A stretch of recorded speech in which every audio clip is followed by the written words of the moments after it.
예, 오늘은 사무엘상 8장입니다.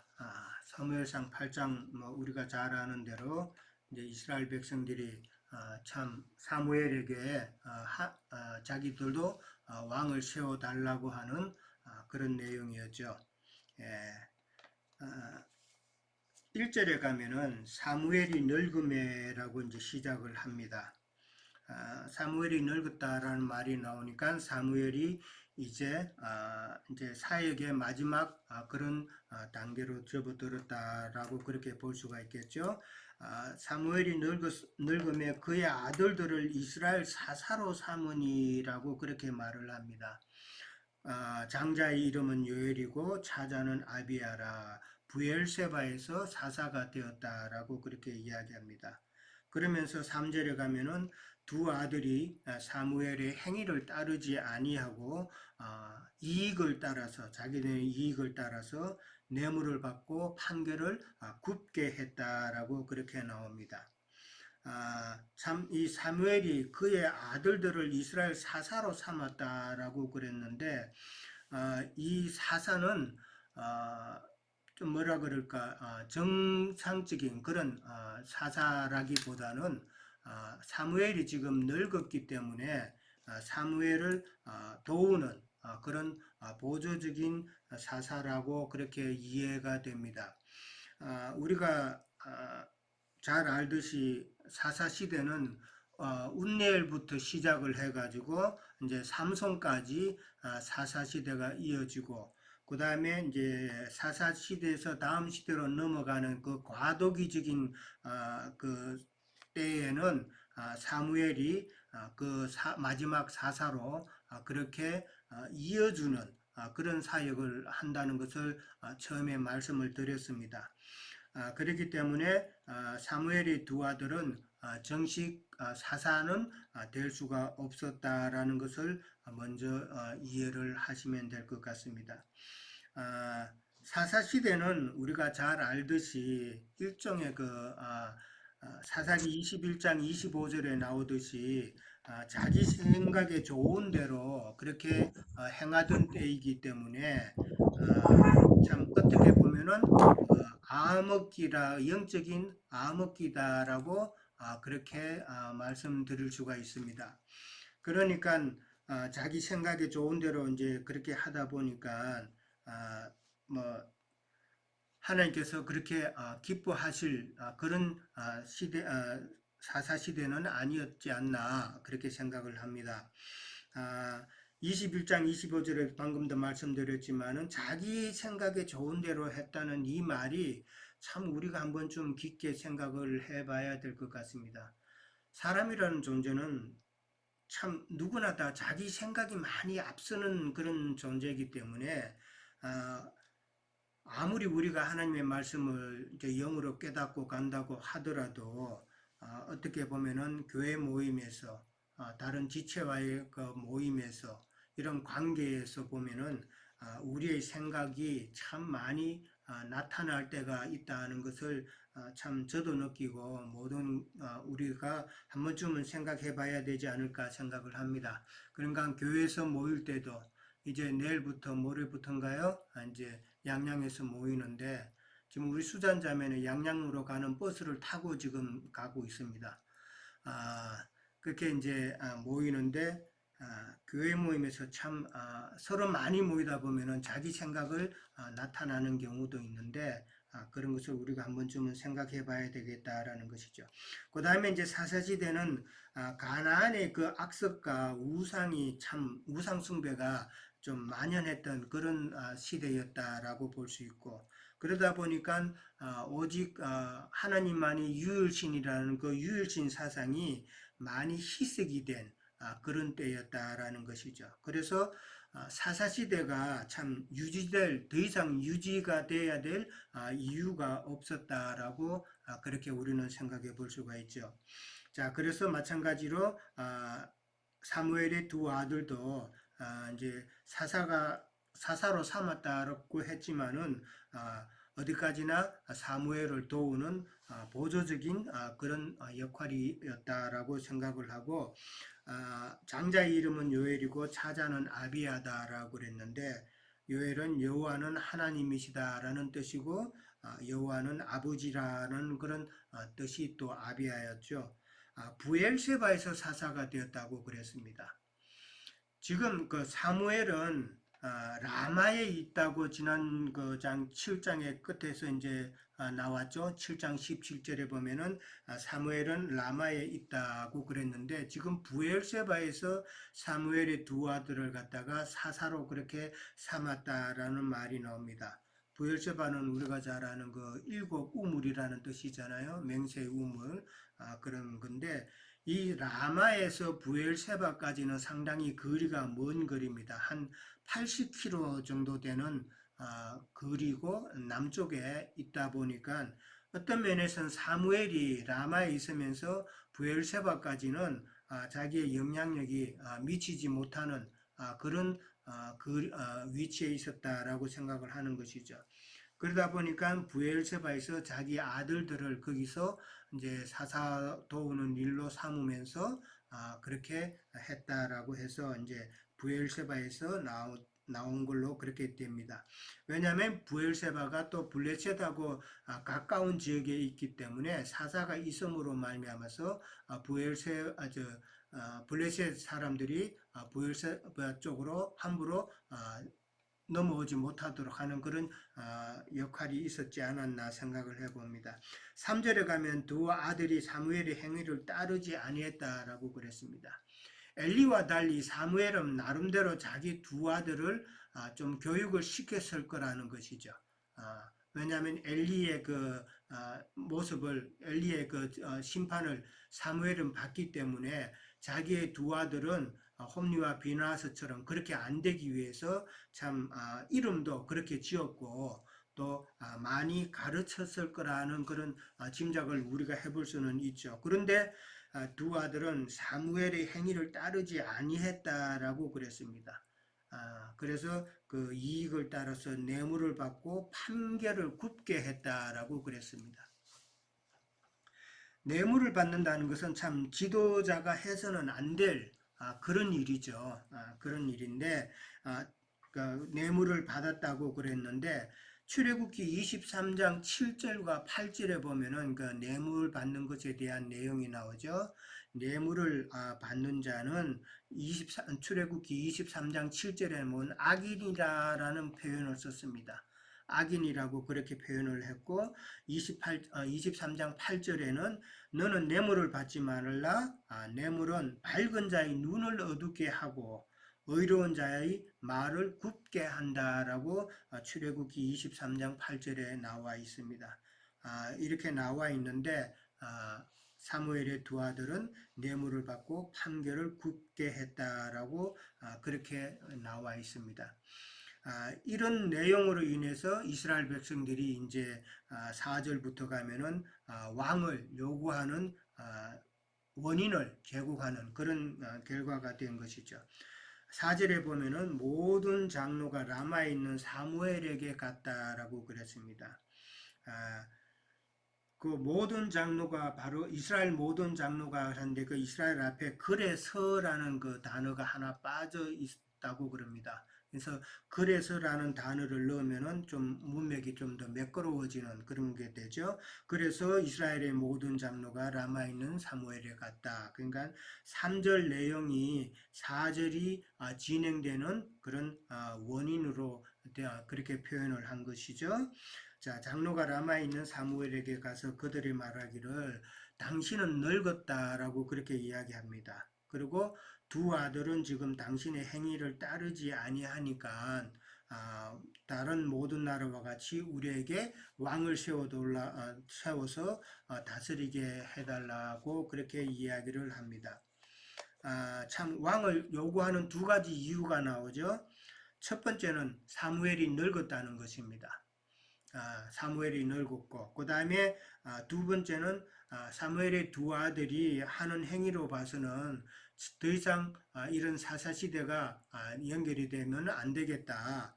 그래서 더 이상 사무엘의 그 두 아들을 이제 어떤 면에서는 사사가 아니다, 사사로 인정 못하겠다는 그런 말도 되겠죠. 그런 두 가지 이유 때문에 왕을 세워달라고 그렇게 이야기를 하고 있습니다. 근데 이제 사실 이스라엘의 왕은 하나님이신데 왕 대신 하나님 대신에 참 자기네들이 원하는 그 세상 왕처럼 왕을 원한다는 것은 참 어떻게 보면 하나님을 반역하는 그런 내용이다라고 생각해 볼 수가 있겠죠. 여기 이제 왕이 나왔는데 오늘 지금 왕도 나오고 그 다음에 이제 왕의 그 제도, 왕이 하는 행동, 그 다음에 아들과 딸들도 다 잡혀가가지고 참 고생하는 그런 내용들이 쭉 나오는데 이 왕이라는 게 지금 뭐 세상 교역자를 두고 하는 말이죠. 우리는 뭐 다 알고 있지만은 세상 목회자를 두고 그렇게 한다. 그러니까 하나님을 믿는다고 하는 사람들이 다 믿을 교회를 세우면은 목사부터 먼저 세우죠. 목사부터 먼저 세워서 그렇게 교회를 시작하고 그러는데 참 우리가 전도를 하다 보면은 참 어려운 점이 목사가 있어요? 목사가 누구예요? 뭐 어느 교파예요? 이렇게 묻잖아요. 참 그래서 목사를 반드시 확인을 하는데 참 목사가 없다 그러면은 참 조금 시시하다는 그런 식으로 표현을 하죠. 네, 참 어쩔 수 없는 그런 내용인데 그들이 원하는 그 목사는 세상 신학을 배워서 나왔고 교리를 배워서 나왔는데 그 신학과 교리는 결국은 나를 묶는 끈이죠. 나를 꽁꽁 묶어서 아무것도 자유롭지 못하는 그런 자로 만들어 버리는 것이 신학과 교리라는 것이죠.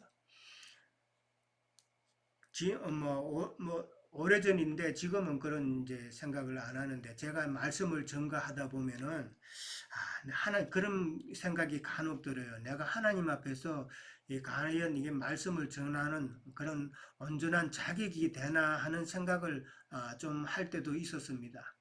왜냐하면 세상에서는 뭐 신학을 나오고 이제 목사 자격을 따면은 목사라고 완전히 인정을 해주는데 저는 뭐 신학 근처도 안 갔고 예, 뭐 그런데 뭐 목사는 더더욱 아니고 뭐 비행기 타고 오면서 뭐 목사 된 적도 없고 미국에는 목사가 되려면 정말 쉽게 됩니다. 한국은 또 어떨는지 몰라도 이상한 신학교에 뭐 돈만 얼마 내면은 그냥 목사가 나오는 그런 때도 있었습니다. 요즘은 조금 그게 엄해진 것 같은데 몇 년 전만 해도 신학교에서 그런 식으로 많은 목사 이제 자격증 장사를 했죠. 장사를 하다가 이제 그게 걸려가지고 그 신학교가 이제 폐쇄된 그런 경우도 있었어요.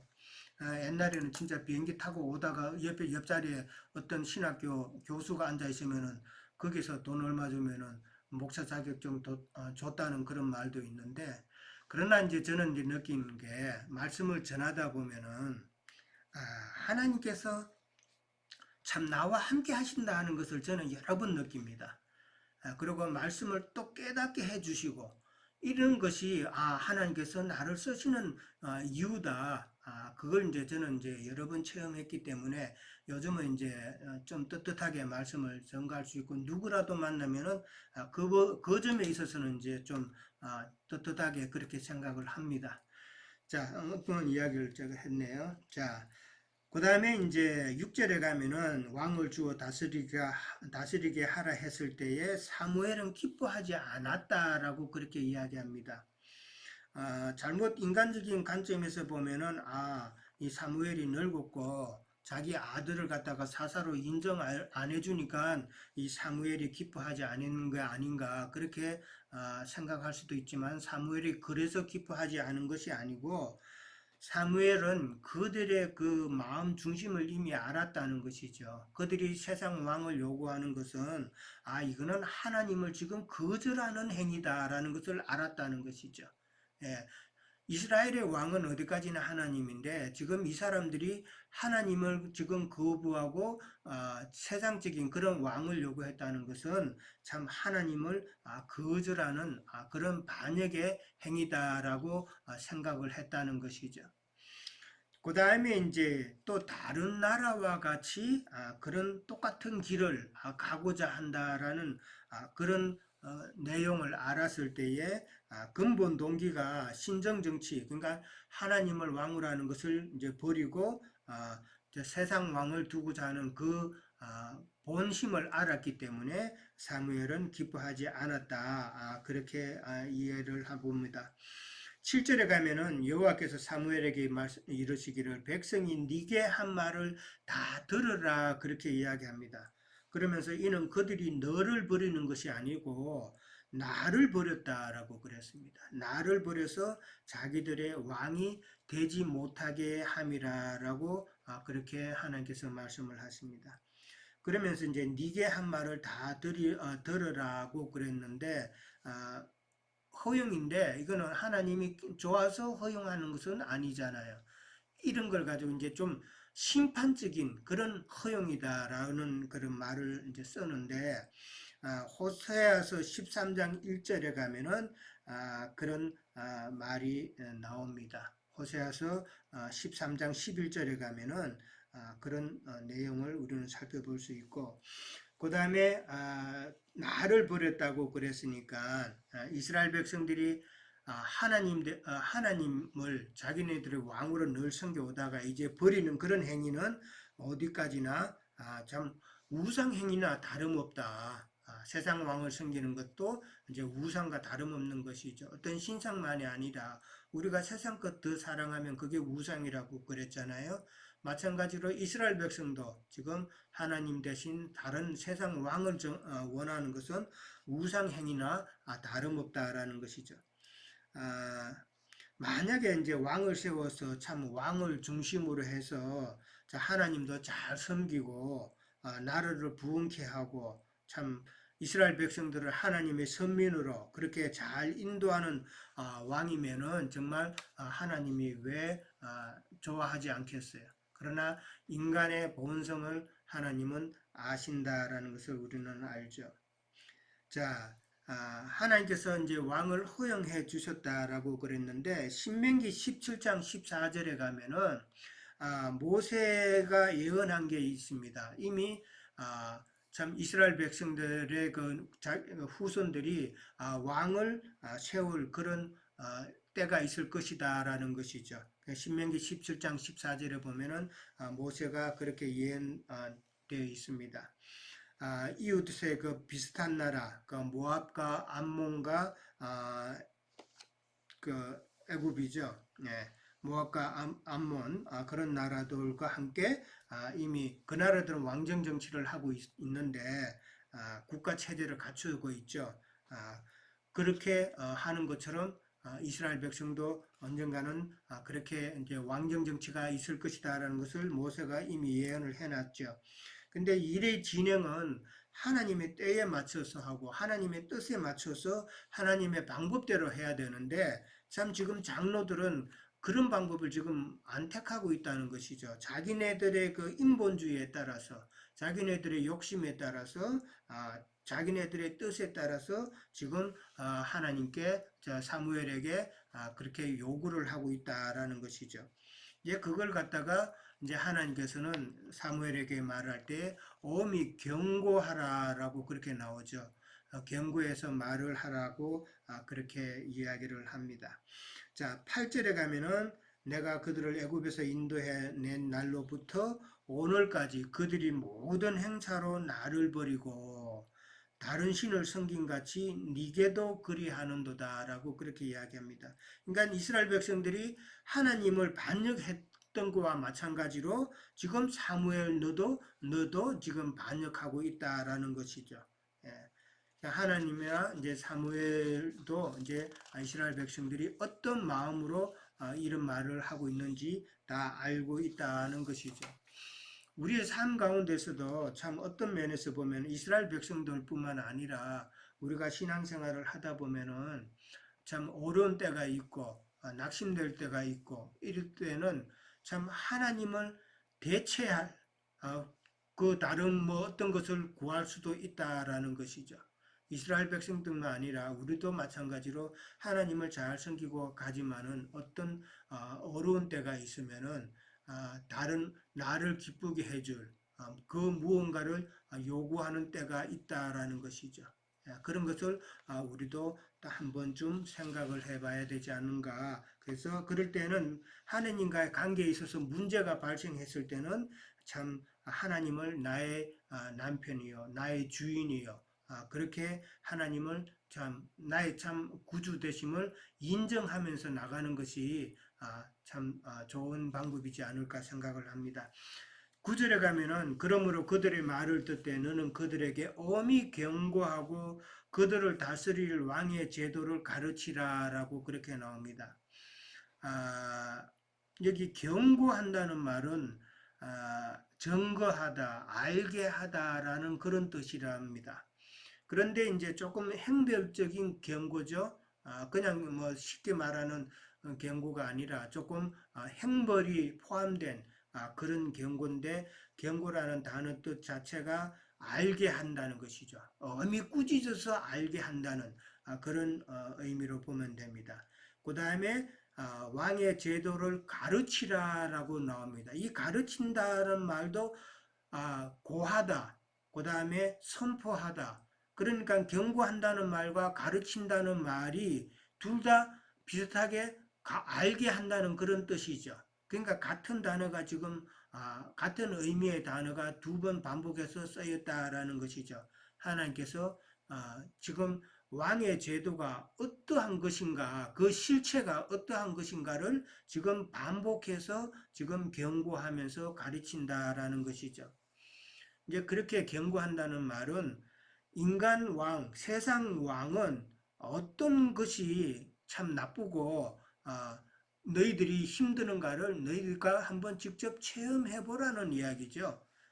너희가 체험해서 정말 하나님만이 참 참이고 나를 다스릴 수 있는 참 왕이다라는 것을 깨달아라는 것이죠. 그런 의미에서 그렇게 말씀을 하셨다고 생각을 하고 그 다음에 그들을 다스릴 왕의 제도라는 말이 나옵니다. 이 왕의 제도라는 것은 왕의 권력, 제도라는 말이 어떤 시스템이라는 그런 의미가 아니라 왕의 권력, 그 다음에 이제 왕의 특권, 왕이면 할 수 있는 그런 특권들을 지금 제도라는 단어로 그렇게 표현을 해놨습니다. 그러니까 왕의 특권, 왕의 권력을 너희들이 깨달으라는 것이죠. 그 권력은 참 왕이 앞으로 행할 그런 나쁜 행동, 그 다음에 백성을 괴롭힐 그런 권력이라는 것이죠.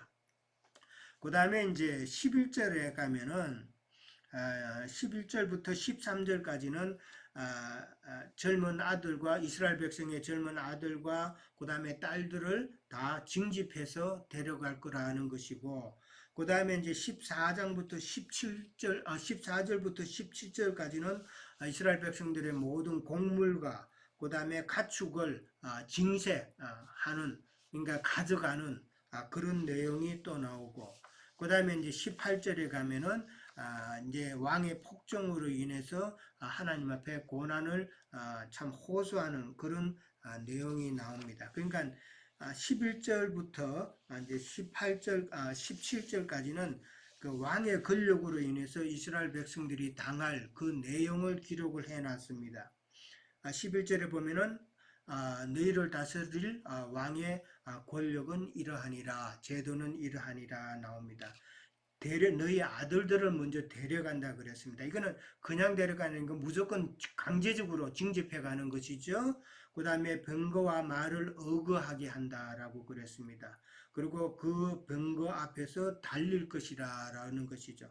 병거와 말을 어거한다는 말은 이제 그 어거한다는 것은 이제 불이고 똑바로 가게 하는 말과 소 같은 걸 어거한다는 말은 말을 똑바로 가게 한다는 그런 내용이죠. 불이다, 몰다 뭐 이런 의미인데 병거와 말을 어거한다는 말은 이제 왕의 호의를 하는 일을 너희들 아들들에게 맡길 거라는 것이죠. 그러니까 왕 사사로이 그렇게 할 것이다라는 것이죠.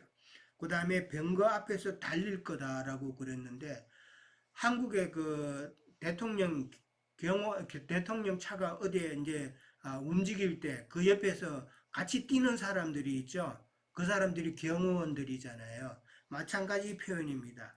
병거 앞에서 달린다. 그러니까 너희들의 아들을 갖다가 왕의 그 경호원으로 다 쓸 거라는 것이죠. 예, 그렇게 이해하면 될 것이고, 그 다음에 12절에 가면 그 아들들을 갖다가 천부장과 50부장을 삼을 것이라고 그랬습니다. 우리가 잘 아는 대로 이거는 직분제도로죠. 그러니까 교회 가면은 예배당 생활을 하게 되면은 이제 많은 이제 사람들을 갖다가 직분 계급으로 묶어서 그렇게 삼을 것이다라는 그런 내용이죠. 그 다음에 자기 밭을 갈게 하고 자기 추수를 하게 하고 그 다음에 자기 무기와 병거의 장비도 만들게 할 것이다. 이래 가지 많은 일을 시킵니다. 이 말은 자기 밭을 갈게 하고 추수하게 한다는 이런 것은 예배당 가면은 해야 될 일이 엄청 많죠. 예. 직분을 줘가지고 장로 주고 집사 주고 안수 집사 주고 이렇게 직분을 줘가지고 이제 예배당 일을 갖다가 자기 밭 갈게 하고 추수하게 하는 것은 예배당을 운영하는 모든 일을 다 맡긴다는 것이죠. 네, 그렇게 이해를 하시면 될 거고, 그 다음에 자기 무기와 병거 장비도 만든다 그랬습니다. 교회 예배당에 가면은 각종 프로그램이 참 많죠. 예, 그런 모든 각종 프로그램을 만들어서 교인들을 그렇게 참 어떻게 보면은 속된 말로 하면 뺑뺑이 돌린다 그래요. 예, 뺑뺑이 돌리고 이것 시키고 저것 시키고 계속 그냥 예배당에 나와서 여러 가지 일을 시킨다는 것이죠. 그 다음에 이제 13절에 가면은 이제 딸들을 데려다가 또 여러 가지 일을 시킨다는 게 나오죠. 딸들을 데려다가 향료 만드는 자와 요리하는 자와 떡 굽는 자로 삼을 것이다 라고 그랬습니다. 예배당 가면은 이게 권사님들, 여자 집사님들이 해야 될 일이 참 많죠. 예, 여기 요리하는 자라고 나왔는데 예, 부엌 사익이라는 거 다 권사님들, 여자분들이 다 하잖아요. 예, 그 가면은 많은 일을 하고 향료 만드는 일도 하고 주로 이제 여자분들은 이제 예배당 가면은 이제 꽃꽂이, 이제 우수산 자매도 꽃꽂이 참 오랫동안 했는데 꽃꽂이 참 잘합니다. 예, 성경 꽃꽂이도 하고 그랬는데 그다음에 뭐 CD 제작하는 거 이게 떡 굽는 자 이런 말이 나오는데 이제 자기 교회 저 목회자들 저 설교 그거 다 굽잖아요. 저도 CD 제작도 하고 그랬었는데 아니 그런 게 아닌가 그렇게 우리가 생각해 볼 수 있습니다. 열왕기상 4장 22절 23절에 보면은 솔로몬이 그 하루에 솔로몬 궁전에서 하루에 요리해야 될 그 양이 나옵니다. 그 양이 있어서 한번 봤는데 참 하루에 요리해야 될 양이 엄청나더라고요. 가는 밀이 30고루, 굵은 밀가루가 또 60고루. 이 한 고루라는 말은 227리터래요.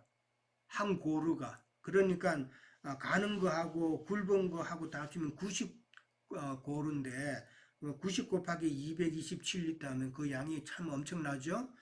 그리고 소가 30마리, 그 다음에 양이 100마리, 그 다음에 숫사슴도 있고 노루도 있고 그 외 다른 모든 참 요리를 하는데 그 양이 참 어마어마하다 하는 것이 참 열왕기상에 나와 있더라고요. 자, 그 다음에 이제 14절부터 17절까지는 곡물과 가축을 징세해가는 내용이 나옵니다. 그가 또 너희의 밭과 포도원과 감람원에서 제일 좋은 것을 가져다가 자기의 신하들에게 줄 것이며 이렇게 말합니다. 신하들에게도 뭐를 줘야 사실은 세상 이치가 그렇잖아요. 뭐 요즘 누가 뭐 전두환 씨 손자가 지금 옛날 일을 다 지금 고발을 하고 그러는데 뭐 자기 측근들에게 뭐 아파트씩 하나씩 주고 그렇게 했다는데 그거는 이제 자기 말을 다 잘 듣게 하기 위한 것이었죠. 마찬가지로 옛날에도 똑같은 일을 했다는 것이죠. 자기 신하들에게 준다 그랬는데 충성을 요구하는 것이죠. 그 대신에 그 다음에 또 15절도 같은 내용이에요. 너의 곡식과 포도원 소산의 11조를 거두어 자기의 관리와 신하에게 줄 것이다 라고 그렇게 나옵니다. 여기 11조는 왕을 위한 11조죠. 하나님께 드리는 11조가 아니라 왕을 위한 11조가 또 따로 내야 된다는 것이죠. 그러니까 11조 강조가 세상 예배당에서는 11조 강조를 상당히 많이 하는데 11조 강조 많이 하면은 11조가 많이 들어오면 그게 다 목회자들의 주머니에 들어가니까 그런 강조를 많이 하는지는 몰라도 참 11조가 어마어마한 금액을 차지하죠. 큰 교회일수록 참 그게 다 목사의 그 비자금으로 들어가는 건 우린 다 알잖아요. 자, 그 다음에 16절에 가면은 그가 또 너희의 노비와 아름다운 소년과 나귀들을 끌어다가 자기 일을 시킨다 그랬습니다.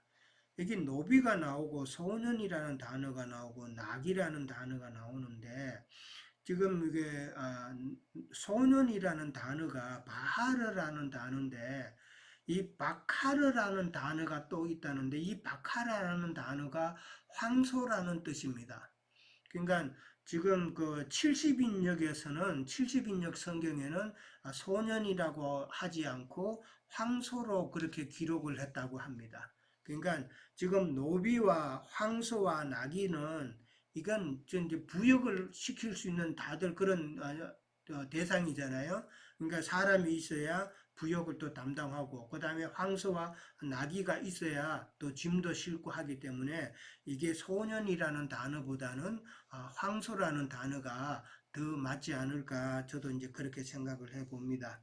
자, 17절에 가면은 너희의 양떼의 10분의 1을 거두어 가리니 너희가 그의 종이 된다 그랬습니다. 그러니까 결과적으로 세상 왕을 너희가 섬기면은 결과적으로 너희는 그들의 종이 된다는 것을 이야기하고 있죠. 18절에 가면은 그날에 너희는 너희가 택한 왕으로 말미암아 부르짖되라고 나옵니다.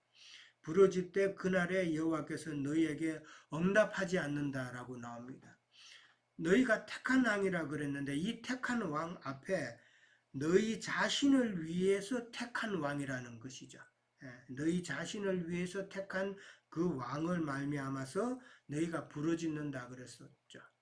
자, 이제 많은 고난을 이제 호소하는 내용이죠. 그러나 여호와께서는 너희에게 응답하지 않는다라고 그렇게 이야기합니다. 응답하지 않으신 이유는 너희가 너희의 그 세상 욕심과 너희의 그 유익을 위해서 그렇게 왕을 세워달라고 했기 때문에 너희가 그렇게 그들이 종이 되어서 고난을 받는 것이 참 자업자득이라는 말을 쓰죠. 그런 표현이라는 것이죠. 19절에 가면은 백성이 사무엘의 말 듣기를 거절하여 이르되 아니로소이다. 우리도 왕이 있어야 한다라고 그렇게 이야기합니다. 사람의 마음이 완악해지면은 먼저는 이 말씀 듣는 것을 참 게을리하고 결국 궁극적으로는 그걸 이제 거절하는 그런 단계가 온다는 것을 이제 저는 경험을 했습니다.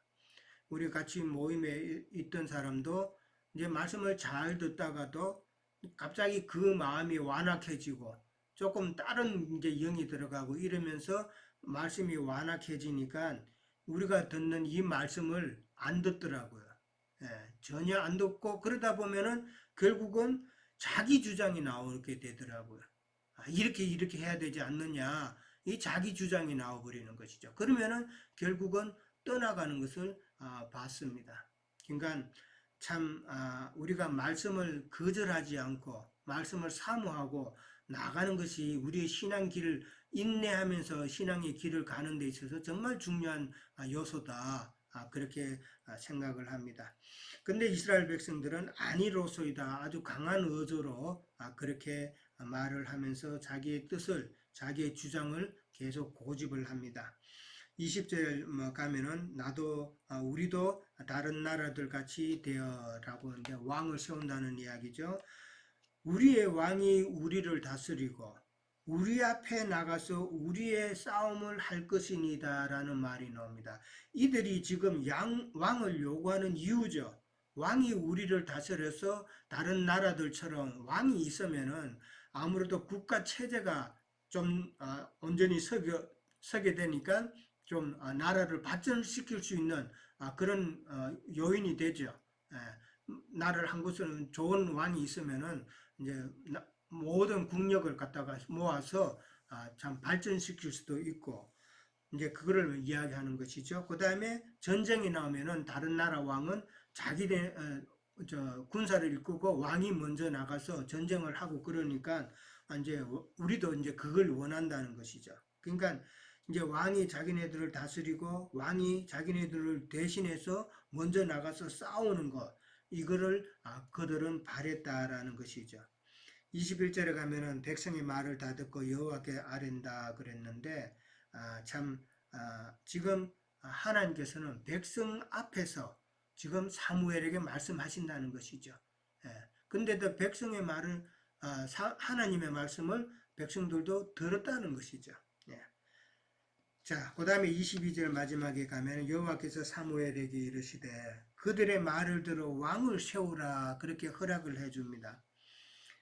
사무엘이 이스라엘 사람들에게 이르되 너희는 각기 성읍으로 돌아가라 하니라 그렇게 나오는데 왕을 세우라 허락을 해주는 것이지만 아까도 말씀드렸지만은 이거는 어디까지나 참 하나님이 원해서 허락해 준 게 아니죠.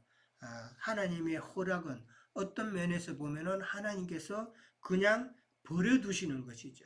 알았다. 네 마음대로 해라. 네가 지금 그렇게 하면은 네가 고난 당할 거 뻔한데 네가 고난을 당하든 말든 네 알아서 그냥 해라라는 것이죠. 이게 로마서 1장에 나오죠. 로마서 1장 24절에서 25절에 보면은 하나님께서 그들의 마음의 정욕대로 더러움에 내버려 두사 그들의 몸을 서로 욕되게 하셨다라는 그 말이 나오죠. 이는 그들이 진리를 거짓으로 바꾸어서 피조물을 더 경배하고 섬긴다라고 그렇게 나옵니다. 하나님께서 지금 허락하시는 것은 참 그냥 버려두십니다. 그렇게 보고 이제 각기 성읍으로 돌아가라 그렇게 말을 합니다. 이제 자기네들의 그 요구가 관철이 되었기 때문에 더 있을 이유가 없죠. 어떤 면에서 보면은 이제 성읍으로 돌아가서 다시 이제 해합을 가질 때까지 돌아가는 것이고 또 나름대로 또 자기네들도 뭐 준비하는 게 있겠죠. 예, 그런 의미에서 그렇게 이제 돌아가는데 왕정 정치가 그렇게 된다 할지라도 하나님의 구속사는 어떤 방법으로든 하나님은 하나님의 구속사를 계속 진행을 하시고 이어가신다라는 것을 우리는 또한 생각해 볼 수가 있죠. 지금 세상 교계가 이제 결국은 이제 왕을 세워가지고 자기네들의 그 왕을 중심으로 이렇게 신앙생활을 한다고 하지만은 결국은 우리도 많이 경험했잖아요. 세상 교계에 있을 때 얼마나 사실 피곤했습니까? 헌금은 헌금대로 없는 가운데서도 많이 내고 또 여러 가지 일을 하다가 보면은 일요일날은 하루 종일 교회에 있다가 예배당 생활하다가 그렇게 오면은 저녁에 또 가야 되잖아요. 정말 피곤하죠. 그런 것이 오늘 성경에 그대로 다 나와 있다. 세상 교육자들은 믿는 자들을 자기의 유익을 위해서 그렇게 함부로 참 막 대하는 그런 모습을 사무엘 8장을 통해서 오늘 우리가 배웠습니다. 예, 일단 저는 여기까지 합니다. 참 8장을 통해서 우리가 흘러가지 않고 말씀 안에서 잘 새겨야 될 것들이 새삼 이렇게 기억됩니다. 형제님 뭐 여러 방면으로 잘 이렇게 증거를 해주셔서 저는 뭐 특별하게 이렇게 그런 건 없지만 특별히 이제 저는 사무엘 사사와 사무엘이 되기 전에 엘리 제사장이었던 그 두 아들씩이 이렇게 타락해가고 또 그 자기 아버지의 그 좋은 점을 따라서 가는 게 아니라 이렇게 뭐 엘리 제사장은 좀 이제 그랬다고 하지만 사무엘 그 제사장은 그래도 자녀들까지는 이렇게 된다는 게 전에도 읽으면서도 참 의아했어요. 근데 이게 한번 이게 생각해 보면 어떤 사역자나 하나님이 쓰시는 자는 주님이 직접 친히 세우셔야 된다 하는 것을 다시 한번 이렇게 기억하게 됩니다. 사람의 생각으로 이렇게 세우거나 또 우리 어떤 제도를 통해서 이렇게 세운다는 것은 그 모순이나 거기에 오는 음, 반대적인 그런 악행이 그렇게 나오게 돼서 우리 인간의 첫 아담 정신에 흐르는 혈과 육의 무지개적인 욕심들이 늘 그렇게 주님을 배반하게 되고 오히려 정말 은혜를 더 욕으로 가는 그런 일이 이렇게 일어나는 것 같습니다. 그래서 다른 신을 섬긴다고 그러는데 이게 혈과 육에 있는 그 육성으로는 늘 다른 신을 섬기게 되는 그래서 우리가 출애굽한 백성들이 광야에서 그렇게 늘 다른 신을 섬긴다고 여기 이렇게 그 8절이죠. 8장 8절에 이렇게 되는데 이 증거를 보면서 스데반의 사도행전 7장이죠. 7장에 스데반 형제님이 증거할 때 옆에 서 있던 사울과 그 사람들이 돌로 던져서 스데반 형제님을 순교하게 되는데 참 하나님을 섬긴다고 섬기는 그 혈과 육에 있는 정신에서는 이게 처리되지 않은 그 하나님은 결국은 하나님을 배반하게 되는 이런 모순이 우리에게 있다 할 때 정말 우리가 주님 앞에 있는 그 이해는 하늘에 주신 주님의 그 영으로나 우리가 이게 처리되고 주님 앞에 있을 수가 있다 하는 것을 새삼 이렇게 기억됩니다. 더불어서 이제 거기에서 보면은 뇌물과 이익을 따랐다 이렇게 이제 3절에 이렇게 나오는데 이 말씀을 볼 때 그 제사장들의 타락한 제사장들의 이익을 추구하는 예수님도 오셨을 때 예루살렘 성에 들어가서 장사하는 자들을 그 상을 둘러엎고 비둘기 파는 자들을 쫓았다 이렇게 돼 있는데 하늘의 이 복음을 오히려 자기의 이익으로 이렇게 삼는 참 이 모순이 정말 어떻게 이렇게 가려져 있을까? 저도 뭐 제도권에 있을 때 참 그게 어떻게 이렇게 같은 신앙을 하는데 이 사람들은 하나님의 이 성스러운 말씀이나 이런 나를 위해서 죽고 부활하시고 했다는 이 주님을 찾는 게 아니라 이 세상에서의 영광을 이렇게 가감없이 이렇게 그런 길로 갈 수 있나 하는 참 의문이 많이 있었습니다. 그런데 우리가 이제 진리를 깨닫고 보면 악한 영들의 역사죠. 타락한 악의 천사들, 그 영들이 역사하는 곳에서는 배반의가 배반으로 이어질 수밖에 없다. 그래서 세상 나라와 이 세상 종교라는 두 무덤을 늘 형성하고 있다는 게 우리가 진리 안에서 보면은 참 주님의 마음을 알 것 같습니다. 그래서 계시록에서는 뭐 이 표를 가진 자에는 매매를 하지 못하게 한다 그랬는데 아까 우리 유영진님도 목사나 어떤 제도권의 성직들을 증가하셨는데 정말 오히려 정이죠. 매매권을 받으면 오히려 이 세상적인 사람들은 그 사람들을 더 좋아하고 즐겨하고 그래요. 그래서 뭐 우리 전에 같은 공동체에서 신앙하는 사람들하고 이제 얘기를 해보면 저는 가끔 그럽니다. 야, 지난주 일요일 날 뱀집들 갔다 왔어? 그러면 뱀집이 뭔데요? 참 농으로 이제 하고 그게 이제 좀 깨달으라고 저는 그냥 이렇게 하는데 기령제가 이제 이상하다 뭐 이제 얘기를 해요. 아니 생각해봐라. 에덴 동산에 그 뱀이 들어왔다는데 그때 우리 나영재님도 얘기했지만 그때는 뱀이 사람하고 말도 했다는데 지금은 지금은 뱀이 누구요? 축적도 말로 누구요? 이제 이렇게 얘기하면은 그때는 뱀이 응? 그 사람하고 말했지만은 지금은 뱀이 말 안 한대. 이제 그때 그 4,000년 전 얘기지. 지금은 그런 일이 없대요.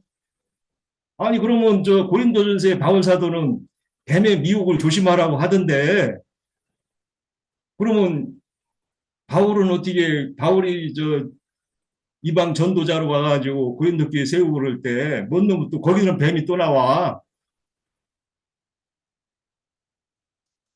이 타락한 세상 나라야 타락해서 뭐 그렇다고 사기로 다 세상이 굴러가지만 어떻게 예수님을 믿는 이 공동체까지도 다 이게 뱀의 사상이 들어와 가지고 그걸 구분을 못 해가지고 참 얘기하는 사람을 더 이단이라고 하고 이상한 소리 한다고 하는 지금 이 타락한 이 영이 역사하는 이 주님의 교회라고 예표되는 성전이죠. 성전이라고도 하죠.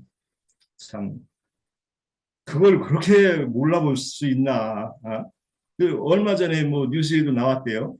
저도 있던 그 감리교회에서도 그 목사님이 은퇴하면서 뭐 교회에서 준비한 돈은 몇 억인데 그거 갖고 안 된다.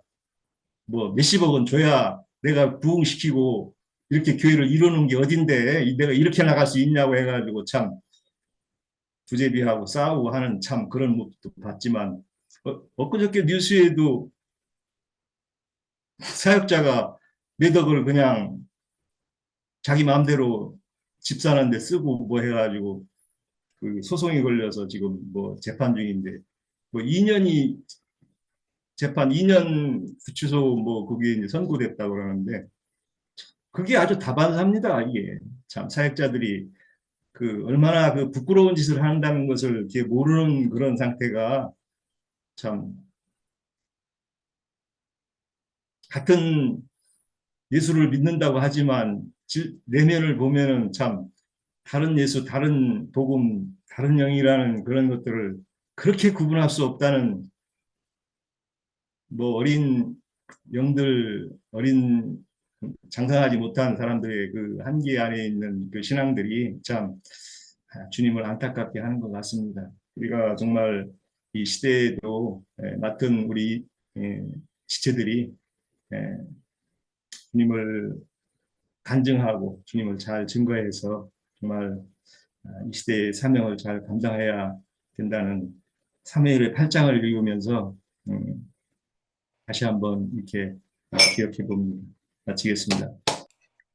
네, 3회 3장 8장 3절에 그의 아들들이 자기 아버지의 행위를 따르지 아니하고 이익을 따라 뇌물을 받고 판결을 굳게 한다.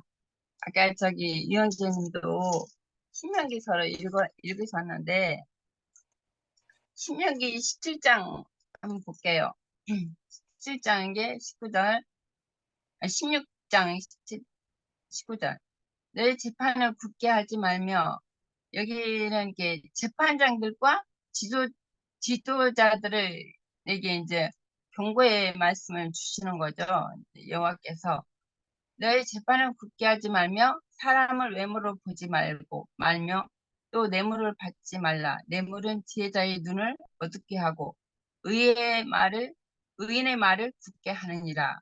너는 마땅히 공의만을 따르라. 그리하면 내가 살겠고 내 하나님 여호와께서 내게 주시는 땅을 차지하리라. 그 사무엘 그 상에 이렇게 백성들이 다른 나라들처럼 우리도 왕을 세워달라 이렇게 말을 했잖아요. 근데 여기 이제 왕을 세우면은 왕이 니네한테 어떻게 할 것이다 쭉 말씀하셨어요. 그리고 여기 19절 보면은 백성이 사매의 말을 듣기를 거절하여 이르되 아니로소이다. 우리도 우리 왕을 있어야 하리이니 우리도 다른 나라들 같이 우리의 왕을 우리를 다스리며 우리 앞에 나가서 우리의 싸움을 싸워야 할 것이다. 이렇게 말을 했어요. 이 사무엘이 이 왕이 너는 왕을 서면 왕이 너희에 대해서 이렇게 안 좋은 것을 네 포도원을 빼앗으며 뭐 자기 이익을 따라서 그 백성들을 이렇게 할 것이다. 그 했는데도 삼의 말을 듣지 않았어요. 그렇기 때문에 왕에 대해서 제가 좀 잠깐만 요한복음 19장을 보면은 14절에도 이 날이 유월절의 준비일이요 때는 제6시라 빌라도가 유대인들에게 이르되 보라 너희 왕이로다. 그들이 소리 지르되 없이 하소서 없이 하소서. 그를 십자가에 못 박게 하소서. 빌라도가 이르되 내가 너의 왕을 십자가에 못 박으랴. 대제사장들이 대답하되 가이사 외에는 우리에게 왕이 없나이다 하니 예수를 십자가에 못 박도록 그들에게 넘겨주니라. 여기 주님이 오셨을 때도 사복음서 요한복음 보면은 가이사 유대인의 왕으로 주님이 오셨는데도 이 왕을 몰라보고 배척을 하잖아요. 이게 이 가이사도 그래서 이방인인데도 너희 왕이로다 그렇게 말을 했는데도 그 대제사장들이나 백성들이 그랬거든요. 우리의 왕은 가이사 외에는 우리에게 왕이 없나이다. 지금 아까 사무엘상 그 백성들이 우리 왕을 해달라고 한 것처럼 여기 요한복음에서도 그러거든요. 우리 왕은 가이사지 이게 아니 가이사가 저 빌라도가 너희 왕이라고 분명했는데도 이 백성 대제사장들이나 백성들은 저기 그 빌라도가 우리 왕이라 그렇게 하잖아요. 그런 것처럼 19장 17절에도 한번 볼게요. 그들이 예수를 맡으며 예수께서 자기 십자가를 지시고 골고다 해골이라는 곳에 나가시니 그들을 못 박았거든요. 그들이 거기서 예수를 십자가에 못 박을 때 다른 두 사람도 그들과 함께 좌우편에 못 박으니 예수는 가운데 있더라. 빌라도가 패를 써서 십자가 위에 붙이니 나사렛 예수 유대인의 왕이라 기록되었더라. 예수께서 못 박으신 곳에 성이 가까운 거로 많은 유대인들이 패를 읽는데 히브리와 로마와 헬라 말로 기록되었더라. 유대인들이 대제사장이 빌라도에게 이르되 유대인의 왕이라 쓰지 말고 자칭 유대인의 왕이라 쓰라 하니 빌라도가 대답하되 내가 쓸 것을 썼다 하니라. 그런 게 이들은 끝까지 주님을 인정하지 않아요. 주님의 그 유대인의 왕으로 오셨지만 여태까지 배척을 했잖아요. 빌라도가 유대인의 왕이 됐어요. 이방인인 자기들을 다스리고 유대인을 정복하고 다스리잖아요. 그런 것처럼 사무엘 그 구약에서도 보면은 이 이스라엘이 패하고 이기고 하는 것은 여호와 손에 달렸거든요. 여호와께서 그 왕을 세웠지만 여전히 주님 앞에 순종을 잘 하면은 여호와께서 앞장서서 싸워서 이기게 하시잖아요. 근데 그 왕들이 잘못을 하고 다른 신들을 섬기고 여호와를 버리면 여호와가 다른 나라들이 쳐들어왔을 때 전쟁을 했을 때 패하게 하시거든요. 이게 전쟁을 이기고 패하는 것은 하나님의 손에 달렸다는 것이죠. 이게 지금 구약의 사무엘상 말씀도 여전히 지금 아까 형제님들이 지금까지 말씀하셨지만 우리가 주님을 의지하지 않고 아까 기독교 말씀을 많이 하셨는데 이제 기독교인들은 이 주님이 자기들이 왕이 아니에요. 다른 신들을 섬기고 있잖아요. 지금 여전히.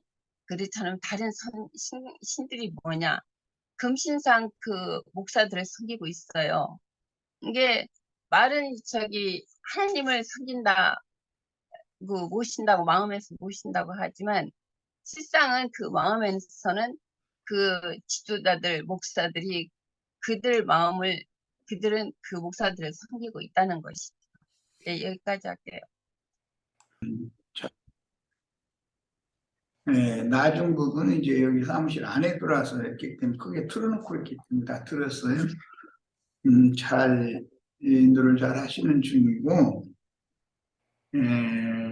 이제 큰 틀에서 잠깐 말씀드리고자 하는 것이 뭐냐면, 에덴 동산 밖으로 쫓겨났던 가인이 에녹성이라는 곳에 가서 놋 땅에 가서 놋 땅 사람들을 동원해서 에녹성을 쌓았다 그랬어요.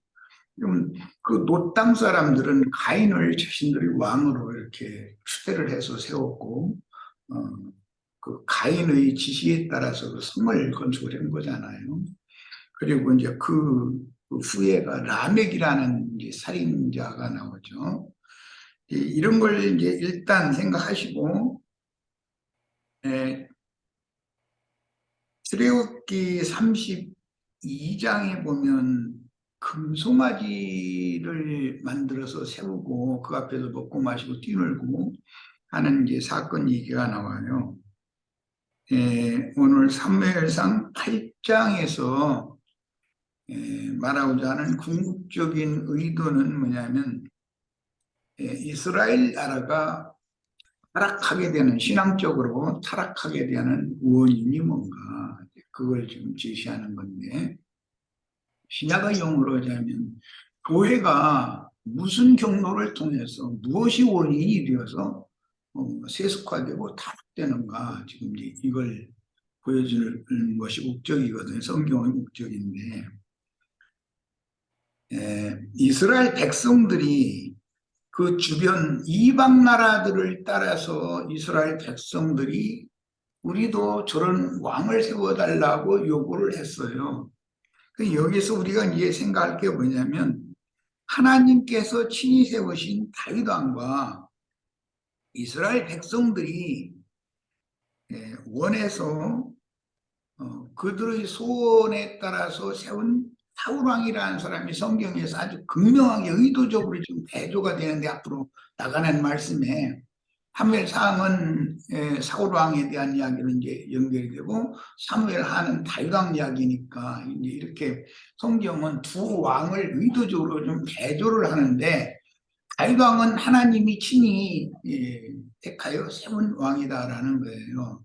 다윗은 하나님의 마음에 합한 자였어요. 그러나 사울은 큰 자였으나 하나님의 마음에 합한 자는 아니었어요. 이 점을 잘 생각을 해봐야 되겠고, 세상 사람들이 볼 때 큰 자라고 생각하고 그 사람을 우러러보고 하는 것과 하나님의 마음에 합한 자가 왕이 된다라고 하는 것은 무슨 차이가 있는가를 잘 생각을 해보셔야 되겠어요.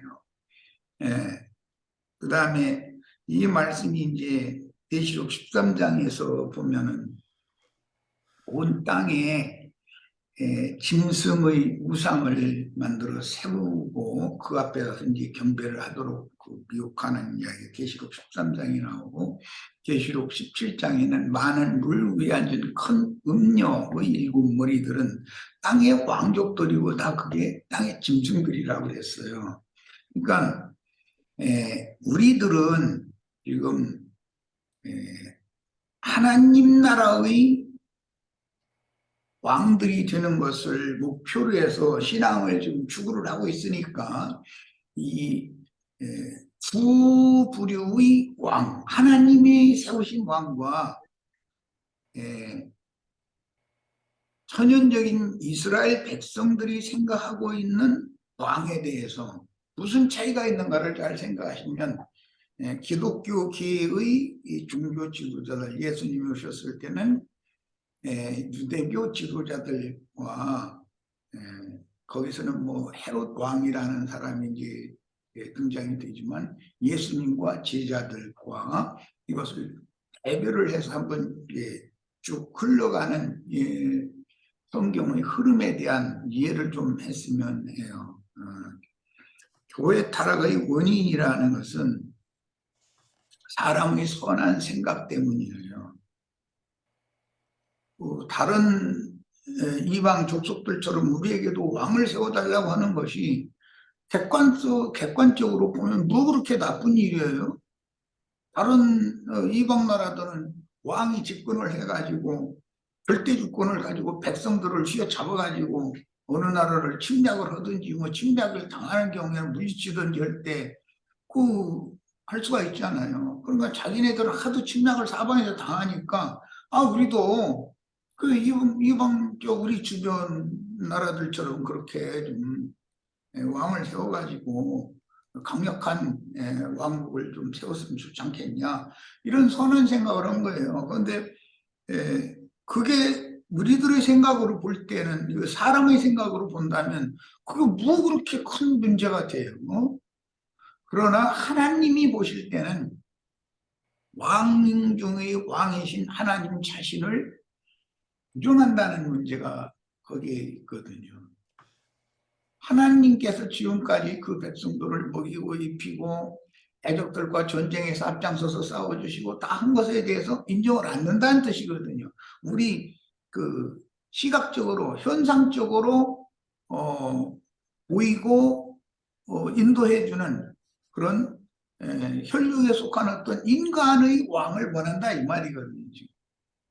그래서 사람이라는 것이 미신을 섬긴다든지 우상 숭배를 한다든지 이런 것이 다 사람 속에 선악을 알게 하는 나무 실과를 먹게 한 뱀의 독이 흘러 들어오고 있기 때문에 종교성이라는 거, 참신에 대해서는 점점 눈이 가리고 귀가 막히고 멀어지면서 현상적으로 자기네들에게 유익을 주고 뭔가 더해준다고 생각하는 그런 것을 신으로 섬기는 그런 가상의 종교성이라는 것이거든요. 이런 것은 우리들 속에는 지금 현재 없는가? 어떤 사람은 자식이 왕일 수도 있고 직장이 왕일 수도 있고 돈이 왕일 수도 있고 자신을 지배하고 자신이 섬기는 그 대상이 그 왕인 거니까 그걸 한번 잘 생각해 보셔서 우리가 우상 숭배 신앙에서 나 자신을 지키는 우상에서 나를 지키는 그런 신령한 축복 임하기를 바랍니다. 요한서신 요한일서 등과 거기 마지막 부분에 보면 그 말씀이 나오잖아요. 너희 자신을 지켜서 우상에서 멀리해라. 그럼 그게 무슨 뜻이겠어요? 참 하나님 그분의 진리와 생명의 영이신 주님을 점점 멀어지게 된다는 거예요. 돈을 왕으로 생각하고 자식을 왕으로 생각하고 뭐 어떤 사람은 아내가 이쁘면 그것 때문에 아내 쳐다보는 재미로 사는 사람도 있는가 봐요. 뭐 우리 아내는 뭐 어디다 내놔도 빠지지는 않는다 뭐 이런 소리를 내가 전에 한번 들었어요. 젊을 때. 그랬는데 내가 그 말 듣고 나서 그냥 웃고 칠푼이는 마누라 자랑, 팔푼이가 마누라 자랑한대나 그러고 칠푼이는 딸 자랑한다고 막 그런다고 하는데 속으로 내가 그 말을 입 밖으로 내지 말아야 되는데 그냥 농담 비슷하게 슬쩍 그 말을 흘렸더니 화가 나가지고 막 나한테 들린 적이 있었거든요. 예, 그래서 그런 적이 있었어요. 우리 형제 자매님들 현재 나의 이 영혼을 좌지우지하고 지배하고 다스리는 자가 누군가? 교회 타락의 원인은 무엇 때문인가? 잘 한번 생각해 보는 시간이 되길 바랍니다. 자, 마칩니다.